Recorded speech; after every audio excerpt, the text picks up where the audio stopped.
આમ આદમી પાર્ટીના નેતા ચૈતર વસાવાના સમર્થનમાં આવ્યા કોંગ્રેસના નેતા સુખરામ રાઠવા। ખોટી રીતે ધરપકડ કરી જેલમાં રખાયેલા ચૈતર વસાવાનું જન સમર્થન વધતું હોવાનું તેમજ ચૈતર જેલમાંથી સોનું થઈને બહાર આવશે તેઓ સુખરામભાઈ રાઠવાએ દાવ કર્યો। ગંભીર હુમલાના આરોપ છતાં દેવાયત ખવડને જામીન તો ચૈતર વસાવા આટલા દિવસની અંદર કેમ તેને લઈને સુખરામ રાઠવાએ સવાલો ઉઠાવ્યા। પણ ચૈતરભાઈ એક આમ આદમી માણસ છે, લોકોનું દુઃખ સમજનારા માણસ છે અને એને જે કૃત્ય કર્યું છે એ નોર્મલ હતું અને એ નોર્મલ કૃત્યમાં એને જામીન મળી જવા જોતા નથી મળ્યા। દેવાયત ખાવડને જામીન મળી ગયા એક જ દિવસમાં। તો આનો ગુનો શું એવો હતો કે એને ના મળે?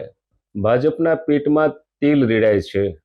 આ ચૈતરભાઈ હોય કે અનંત પટેલ હોય કે મેવાણી હોય, એ ધીમે ધીમે ધીમે ધરતીની અંદર પગ મજબૂત કરતા જાય છે અને એ મજબૂતી આવતા સમયોમાં ભાજપને ભારે પડશે એવું દેખાઈ રહ્યું હોવાથી એને હેરાન કરવા સિવાય બીજો કોઈ રસ્તો કરતા નથી।